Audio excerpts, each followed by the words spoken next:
नमस्कार। Welcome to stock infuse. दोस्तों, इस वीडियो में हम लोग दो स्टॉक के ऊपर डिस्कस करेंगे। एक स्टॉक में आज बड़ी गिरावट देखने को मिली है और बहुत सारे लोगों का सवाल होता है, हम डिविडेंड स्टॉक में इन्वेस्टिंग करना चाहते हैं और साथ में अच्छा रिटर्न भी कमाना चाहते हैं। डिविडेंड स्टॉक के चक्कर में बहुत सारे लोग पीएसयू कंपनी में इन्वेस्टमेंट करते हैं, लेकिन वहां इन्वेस्टमेंट करने से आपका जो प्राइस है स्टॉक का वो एप्रिसिएट नहीं हो पाता है। मार्केट का जो प्राइमरी पर्पस होता है, जो हम रिटर्न कमाने के लिए मार्केट में इन्वेस्टमेंट करते हैं, वो पूरा नहीं हो पाता है। और बहुत सारे लोग वेदांता जैसी कंपनी में इन्वेस्टमेंट करते हैं, जहां प्रमोटर का ऑलमोस्ट पूरा का पूरा होल्डिंग प्लेज है, स्टॉक में रिटर्न बहुत कम है, साथ में कंपनी के ऊपर डेट बहुत ज्यादा है, स्टॉक में रिस्क बहुत ज्यादा हो जाता है और रिटर्न तो नहीं मिलता है, लेकिन ठीक है, डिविडेंड कंपनी प्रोवाइड कर देती है, कभी ज्यादा करती है कभी कम करती है। तो हम लोग ऐसे स्टॉक के ऊपर डिस्कस करेंगे जहां आपको प्राइस एप्रिसिएशन भी मिलेगा, स्टॉक का रिटर्न भी अच्छा मिल जाएगा और साथ में वेदांता जैसी कंपनी से भी बेटर आपको डिविडेंड देखने को मिल जाएगा। तो चलिए डिस्कस करते हैं। सबसे पहले मार्केट को देखें तो मार्केट की ओपनिंग गैप अप में होती है और उसके बाद एंड में जाकर मार्केट छोटी मोटी गिरावट के साथ बंद होता है।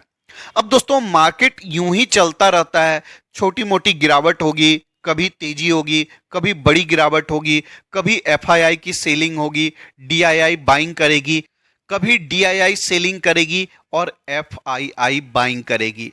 तो मार्केट में आपको 365 दिन इन्वेस्टेड रहना होता है, तभी आप मार्केट से बड़ा वेल्थ क्रिएट कर पाएंगे। तो चलिए आगे बढ़ते हैं और सबसे पहले स्टॉक एचएलई ग्लास कोट को डिस्कस करते हैं। अब दोस्तों, इस स्टॉक में देखें तो 6.45% की गिरावट देखने को मिल रही है आज के दिन। इस स्टॉक को हमने 500 रुपीज के आसपास डिस्कस किया था।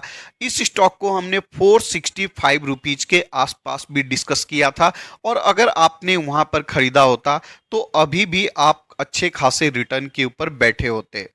अब दोस्तों, इस स्टॉक के बारे में बात करूं तो ये stock high risky high rewarding stock है। स्टॉक में रिस्क भी बहुत हाई है और अगर ये स्टॉक चलने पर उतर आता है तो बहुत बड़ा रिवॉर्डिंग स्टॉक भी है।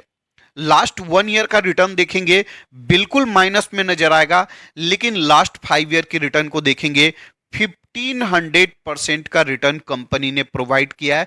मतलब आपके पैसे को 16 गुना से भी ज्यादा बड़ा बनाकर दिया है मात्र लास्ट 5 ईयर में। तो इसको बहुत बहुत बड़ा रिटर्न माना जाएगा स्टॉक मार्केट में। लेकिन दोस्तों, ऐसी कंपनी छोटी मोटी इन्वेस्टमेंट करने के लिए ही होती है। इस स्टॉक में अगर देखें, फंडामेंटल वाइज आपको कोई कमी देखने को नहीं मिलेगी। अभी अगर प्राइस टू अर्निंग रेशियो देखने जाएंगे 83 का हो चुका है। अगर किसी को नहीं पता है कंपनी क्या काम करती है, तो कंपनी ग्लास लाइन इक्विपमेंट का मैन्युफैक्चरिंग करती है, जो केमिकल इंडस्ट्री में इस्तेमाल होता है। अब दोस्तों, केमिकल इंडस्ट्री में जो केमिकल का मिक्सिंग होता है या और भी बहुत तरीका का प्रोसेस होता है, वो किसी मेटल वाले कंटेनर में या मेटल वाले इसमें नहीं हो सकता है। उसके लिए स्पेशल इक्विपमेंट का जरूरत पड़ता है, स्पेशल प्लांट का जरूरत पड़ता है। उसी का मैन्युफैक्चरिंग ये कंपनी करती है। अगर इंडिया में केमिकल इंडस्ट्री ग्रो करता है तो इस कंपनी में भी ग्रोथ आपको देखने को मिल सकता है। साथ में कंपनी फिल्ट्रेशन वगैरह बनाती है, उसमें से भी कंपनी का 35% रेवेन्यू आता है। जो लेकिन मेन बिजनेस है कंपनी का, वो ग्लास लाइंड इक्विपमेंट का ही बिजनेस है। कंपनी का मार्केट कैप 4000 करोड़ का है। अभी प्राइस टू अर्निंग रेशियो क्यों बढ़ चुका है? क्योंकि कंपनी का ईपीएस घट चुका है, कंपनी का अर्निंग्स घट चुका है और इसी वजह से स्टॉक का प्राइस टू अर्निंग रेशियो बढ़ चुका है। छोटा मोटा कंपनी डिविडेंड देती है, आरओसी ठीक ठाक देखने को मिलता है, रिटर्न ऑन इक्विटी भी कंपनी का ठीक ठाक है, फेस वैल्यू 2 रुपीज का है। पैग रेशियो के हिसाब से भी देखें तो कंपनी थोड़ी सी महंगी नजर आती है, बहुत महंगी नहीं है लेकिन थोड़ी सी महंगी नजर आती है। लेकिन नेक्स्ट क्वार्टर में जब कंपनी का अच्छा रिजल्ट आएगा, या जब भी अच्छा रिजल्ट आएगा, तो ये पैग रेशियो भी कम हो जाएगा और साथ में प्राइस टू अर्निंग रेशियो भी कम हो जाएगा। कंपनी के ऊपर डेट भी देखने को मिलता है, लेकिन डेट से ज्यादा कंपनी के पास कैश रिजर्व है, तो ओवरऑल तो कंपनी डेट फ्री ही मानी जाएगी। अब दोस्तों, स्टॉक में गिरावट क्यों हुई है? गिरावट का रीजन है Q1 का रिजल्ट। अगर जून क्वार्टर में सेल्स को देखें, 126 करोड़ का सेल्स निकल कर आया। जो कि पिछले साल के इसी क्वार्टर में देखेंगे 140 करोड़ का सेल्स था। सेल्स घट चुका है। ऑपरेटिंग प्रॉफिट मार्जिन पिछले साल के इसी क्वार्टर में 15% का था, जो कि अभी घटकर आपको मात्र 13.96% का रह चुका है। मतलब सेल्स भी घट गया है, ऑपरेटिंग प्रॉफिट मार्जिन भी घट गया है और कंपनी का नेट प्रॉफिट भी घट गया, जो कि पिछले साल के इसी क्वार्टर में 13 करोड़ का था और अभी मात्र 7 करोड़ का निकल कर आया है। अब देखिए दोस्तों, कंपनी कितनी छोटी है, मात्र 7 करोड़ का प्रॉफिट कंपनी कमा रही है। लेकिन जब प्रॉफिट बढ़ता है तो बहुत तेजी से बढ़ता है छोटी कंपनी में, और जब प्रॉफिट बहुत तेजी से बढ़ता है तो स्टॉक का प्राइस भी काफी तेजी से बढ़ता है। अगर सेल्स के ग्रोथ को देखने जाएंगे तो सेल्स का ग्रोथ धीरे धीरे करके थोड़ा सा घटता हुआ नजर आ रहा है, लेकिन अभी भी अगर परसेंटेज में देखें तो काफी ज्यादा अच्छा नजर आता है। ऑलमोस्ट 20% का सेल्स ग्रोथ कंपनी का नजर आता है। प्रॉफिट के ग्रोथ को देखें, इसमें भी आपको भारी फ्लक्चुएशंस देखने को मिलेगा। कभी कंपनी का प्रॉफिट बहुत ज्यादा बढ़ जाता है, कभी कंपनी का प्रॉफिट बहुत ज्यादा घट जाता है। लास्ट 3 ईयर में कंपनी का प्रॉफिट इतना नहीं बढ़ा है और इसी वजह से स्टॉक भी कुछ खास नहीं चल पाया है। लेकिन कंपनी का सीएजीआर रिटर्न देखेंगे तो देखिए किस प्रकार कंपनी का रिटर्न है। लास्ट 10 ईयर में 58% का मल्टी बैगर रिटर्न कंपनी ने प्रोवाइड किया है और लास्ट 5 ईयर में 74% के सीएजीआर से कंपनी ने रिटर्न प्रोवाइड किया है, जिसको कि एक बहुत ही बड़ा मल्टी बैगर रिटर्न माना जाएगा। शेयर होल्डिंग देखें तो अच्छा नजर आता है। 70.32% होल्डिंग प्रमोटर के पास है। एफआईआई 4.30% होल्ड करती है। डीआईआई भी छोटा मोटा होल्डिंग रखती है और पब्लिक के पास 24.85% का स्टेक है। छोटी कंपनी है तो बहुत ज्यादा एफआईआई और डीआईआई का होल्डिंग का एक्सपेक्टेशंस हमें नहीं रखनी चाहिए। अब दोस्तों बात करते हैं कि इस स्टॉक में हमें क्या करना चाहिए।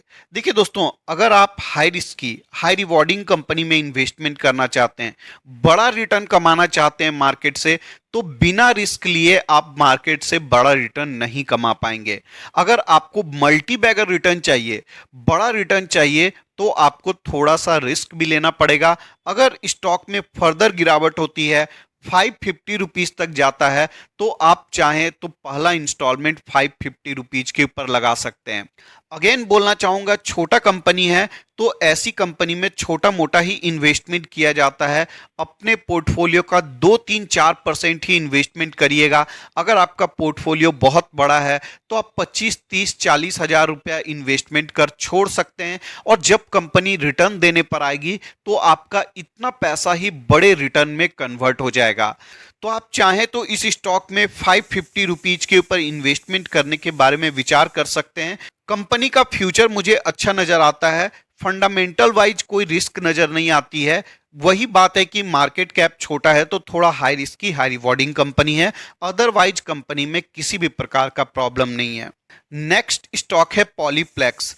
अब दोस्तों, बहुत सारे लोग जो डिविडेंड स्टॉक में इन्वेस्टिंग करना चाहते हैं वो इस स्टॉक के ऊपर डेफिनेटली कंसंट्रेट कर सकते हैं। अगर स्टॉक का लास्ट 1 ईयर का रिटर्न देखें, -46% का है। लास्ट 5 ईयर का रिटर्न देखें, 142% का रिटर्न है। अगर आप बड़ी कंपनी के रिटर्न से कंपैरिजन करने जाएंगे, जैसे इंफोसिस हो गई या फिर आप टीसीएस वगैरह हो गई, तो आपको रिटर्न उतना ही देखने को मिलेगा। लेकिन इस कंपनी में आपको डिविडेंड भी बहुत अच्छा मिल जाता है।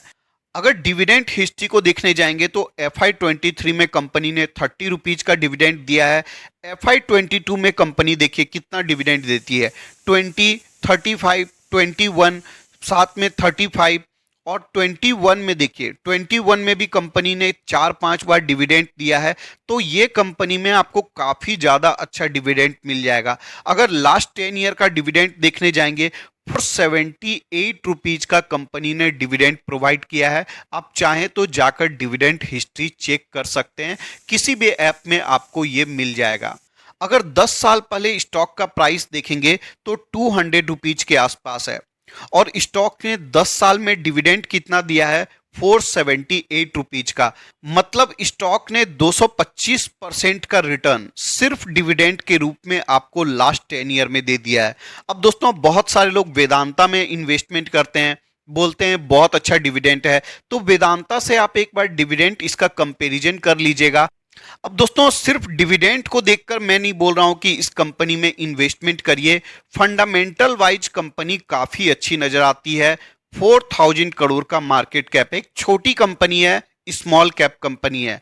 प्राइस टू अर्निंग रेशियो आपको वेदांता के आसपास ही मिल जाएगा, मात्र 11.3 का प्राइस टू अर्निंग रेशियो है। कंपनी का आरओसी भी अच्छा है, रिटर्न ऑन इक्विटी भी ठीक ठाक नजर आता है। फेस वैल्यू 10 रुपीज का है और पैग रेशियो के हिसाब से कंपनी बहुत सस्ती नजर आती है। साथ में कंपनी के ऊपर डेट देखें तो 800 करोड़ का डेट है, उसके कंपैरिजन में 3400 करोड़ का कैश रिजर्व कंपनी रखती है। मतलब जितना कंपनी के पास कैश रिजर्व है उतना ही कंपनी का ऑलमोस्ट मार्केट कैप है। तो कंपनी कैश रिच भी है और ओवरऑल कंपनी डेट फ्री भी मानी जाएगी। मतलब कंपनी चाहे तो आपको कंटिन्यू बेसिस में डिविडेंड दे सकती है या फिर उन पैसों का अपने ग्रोथ में भी इस्तेमाल कर सकती है। अब जिनको नहीं पता है कंपनी क्या बिजनेस करती है, तो कंपनी पैकेजिंग फिल्म के बिजनेस में है। जो सॉफ्ट वाला पैकेजिंग फिल्म होता है, पॉली फिल्म वगैरह, उसके बिजनेस में है। अगर कंपनी के बिजनेस को देखेंगे ज्योग्राफी वाइज तो ऑल ओवर वर्ल्ड में कंपनी का प्रेजेंस है। 75 कंट्री में कंपनी अपने प्रोडक्ट का सप्लाई करती है। छोटी कंपनी है लेकिन कंपनी का प्रेजेंस वर्ल्ड वाइड काफी ज्यादा अच्छा नजर आता है। अगर सेल्स एंड प्रॉफिट के ग्रोथ को देखेंगे तो अच्छा नजर आएगा। अब यहां पर देखिए सेल्स का ग्रोथ डबल डिजिट में है और कंटिन्यू बेसिस में बढ़ता जा रहा है। जितना सेल्स का ग्रोथ 10 ईयर में था उससे ज्यादा 5 ईयर में है और उससे ज्यादा 3 ईयर में नजर आता है। प्रॉफिट का भी ग्रोथ डबल डिजिट में नजर आता है। लास्ट 3 ईयर का प्रॉफिट का ग्रोथ थोड़ा सा कम है क्योंकि लास्ट 3 ईयर में कंपनी का ऑपरेटिंग प्रॉफिट मार्जिन थोड़ा सा गिर गया है। अब दोस्तों रिटर्न को देखिए, सीएजीआर रिटर्न आपको 27% का मिलता है, जिसको कि एक काफी ज्यादा अच्छा रिटर्न माना जाएगा, एक डिसेंट रिटर्न माना जाएगा। लास्ट 5 ईयर का भी रिटर्न अच्छा है और लास्ट 3 ईयर का भी रिटर्न कंपनी ने 21% का प्रदान किया है। लास्ट 1 ईयर में कंपनी ने किसी भी प्रकार का रिटर्न नहीं दिया है, निगेटिव रिटर्न देखने को मिलता है और इसी वजह से स्टॉक अभी सस्ते वैल्यूएशन पर और ज्यादा अवेलेबल आपको नजर आता है। अगर शेयर होल्डिंग पैटर्न देखने जाएंगे तो आप देखिए 50.97% स्टेक प्रमोटर के पास है, एफआईआई के पास 10.84% है, डीआईआई 2.81% रखती है और पब्लिक के पास 35% का स्टेक है। छोटी कंपनी है तो यहां पर आपको शेयर होल्डिंग में अगर देखने जाएंगे छोटी कंपनी के हिसाब से तो ठीक ठाक नजर आता है। अब दोस्तों पॉलीप्लेक्स के द्वारा बनाया जाने वाला पॉलिस्टर फिल्म का इस्तेमाल लिथियम आयन बैटरी में भी होता है। लिथियम आयन बैटरी के लाइफ को बढ़ाने में या सेफ्टी को बढ़ाने में इसका इस्तेमाल होता है। तो आने वाले समय में जैसे जैसे ईवी का इस्तेमाल बढ़ेगा इस प्रोडक्ट का भी इस्तेमाल बढ़ता जाएगा और कंपनी को भी इसका बेनिफिट मिलेगा। छोटी कंपनी है, 75 देशों में अपना बिजनेस को फैला कर रखी है। अब दोस्तों स्टॉक में आपको थोड़ा सा ज्यादा फ्लक्चुएशंस देखने को मिलेगा। इसका रीजन है ये जो पैकेजिंग फिल्म वाला बिजनेस है आपको थोड़ा सा साइक्लिकल देखने को मिलेगा नेचर में और इसी वजह से अगर लास्ट 1 ईयर का रिटर्न देखेंगे तो आपको -46% का रिटर्न मिलेगा। अगर मैक्स के रिटर्न को देखेंगे तो देखिए बहुत ज्यादा आपको फ्लक्चुएशंस देखने को मिलेगा। एक समय स्टॉक कितना था, 373 रुपीज पर था, गिरकर कितने रुपीज पर आ गया, 119 रुपीज पर। उसके बाद स्टॉक में जबरदस्त तेजी हुई, 213 रुपए तक चले गया। उसके बाद देखिए फिर से स्टॉक में गिरावट होती है और स्टॉक बहुत तेजी से ऊपर जाता है। पिछले कुछ सालों में कंपनी ने बहुत जबरदस्त रिटर्न प्रोवाइड किया है और अभी के समय देखें तो स्टॉक बड़े गिरावट के साथ अवेलेबल है और ऐसी कंपनी में तभी इन्वेस्टमेंट किया जाता है जब बड़े गिरावट के साथ अवेलेबल होता है और जब स्टॉक चल जाएगा तो फिर आप जाके ऊपर के लेवल पर बाइंग करेंगे और स्टॉक के बारे में अच्छी अच्छी बातें निकल कर आने लगेगी। तो दोस्तों आपको ऐसा नहीं करना है। जो स्टॉक में फ्लक्चुएशंस बहुत ज़्यादा आता है ऐसे स्टॉक में गिरावट में ही इन्वेस्टमेंट करना चाहिए और छोटी कंपनी है तो इस स्टॉक में भी अपने पोर्टफोलियो का 3-4-5% से ज़्यादा इन्वेस्टमेंट मत करिएगा। 5% मैं मैक्सिमम बोल रहा हूँ, आपको इससे कम ही रखना है।